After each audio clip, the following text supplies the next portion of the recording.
We're now on to week 4, the final week of the Fit4Life 4-week fitness challenge. This week will further develop your strength and endurance skills and will also offer some advanced aerobic exercises for improved fitness performance. Don't forget, you should continue to try to refer to all the information in the Fit4Life program as you develop your fitness and a healthy lifestyle.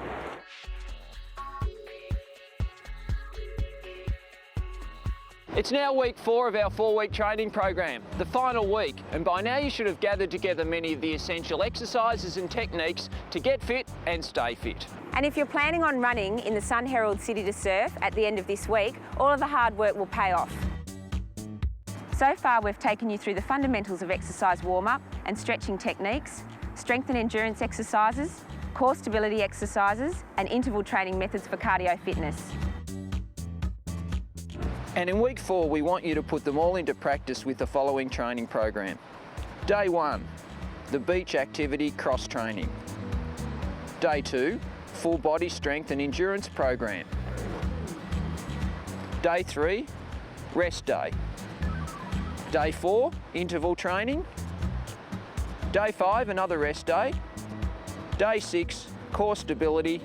And day 7, a rest day as well.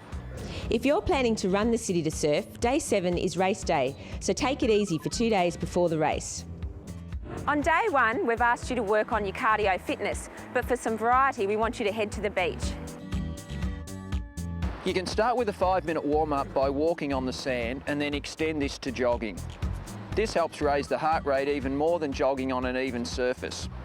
The sand also provides shock absorption and assists in creating leg strength. You can run lengths of the beach, run from the water to the top of the beach, an uphill climb, or simply pick landmarks on the beach and use them as a track. 20 minutes of jogging will give you a good workout.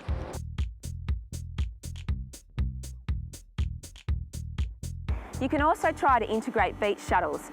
Create markers in the sand that are 20 metres apart. Create 4 of these sections. Jog or walk from the first marker to the second and then return. Jog from the first to the third and then return. Jog to the fourth and then return.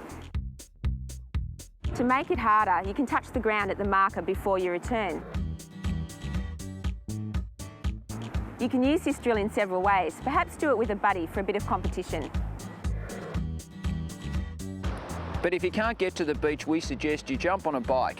What we want to do here is add any exercise which mixes things up and avoids boredom that can creep in after regularly doing the same exercise routines. Other exercises you can try for variety are stair climbing, rope jumping, skating, inline or ice, tennis, basketball or other court sports, anything that offers a change of environment.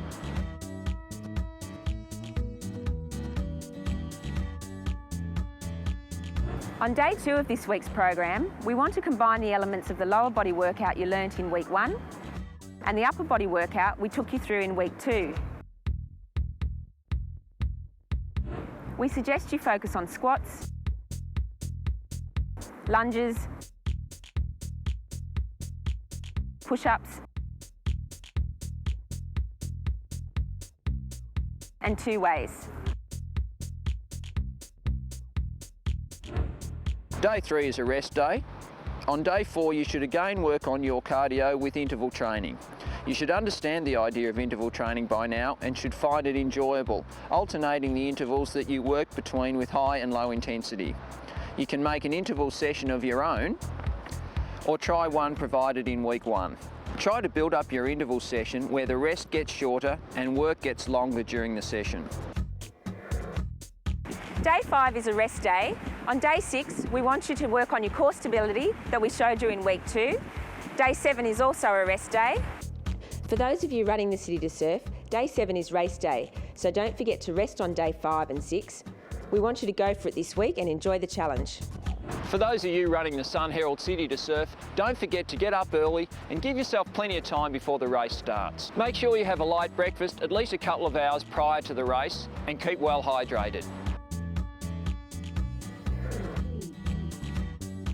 Warm up when you arrive to avoid any injuries. Be patient when the race starts and pace yourself. It is a very testing course.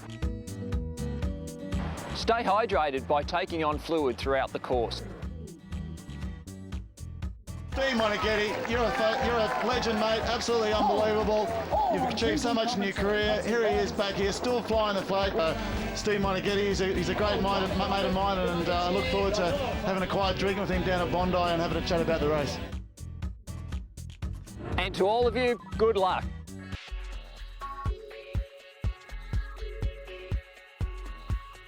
By now, I imagine you're starting to agree with me that by improving your nutrition, your overall health and well-being improves. Your performance, recovery, productivity, mood and vitality are now starting to show. So let's go through your routine. Running clothes on, shoes laced, and you're ready to hit the road. But wait, because from a sports dietitian's point of view, regardless of your sport or your ability, a drink bottle is your most important piece of sporting equipment. Not drinking enough is the most common mistake made by athletes, amateur and elite. So let's look at what this means to you.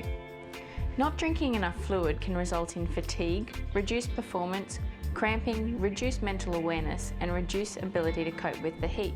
It can too often result in premature retirement from physical activity because exercising dehydrated makes it much harder. For training sessions that are short in duration or at low intensity, water is enough to meet your needs. Have you ever tasted your sweat when you're exercising? Well, regardless of whether it tastes good or bad, there's no denying that it's salty. We need to replace this. Electrolytes or salt in sports drinks such as Gatorade allow you to retain more fluid, drink more and replace some of this salt lost in sweat. I'm often told by athletes that after exercise they just don't feel like eating. From a sports dietitian's point of view, this makes recovery more difficult. So let's take a look at a great smoothie recipe that is perfect for recovery and great for you if you don't feel like having a meal after your run. So how much do you need to drink? Well, the exact amount varies between people, but generally if you drink 2 litres a day, it's a good start. You need to drink more when you're exercising or if you're a heavy sweater. Monitor your fluid replacement by looking at the colour of your urine. It'll be a clear yellow colour if you're well hydrated. If it's dark yellow, you're not drinking enough. Another way to check whether you're drinking enough through your run is to weigh yourself before and after your training session. You need to replace the weight loss by 1.5 times to make sure you're adequately hydrated. It'd be a good idea to practice your race day drinking strategy during training to make sure you're doing the right thing. To make sure you're well hydrated for the Sun Herald City to Surf, make sure you drink a little bit more the day before and the morning of the race. Finally, don't forget that details of recipes and nutrition information can be found at the website on your screen. Congratulations on getting to the end of the start of your new life. Fit for Life.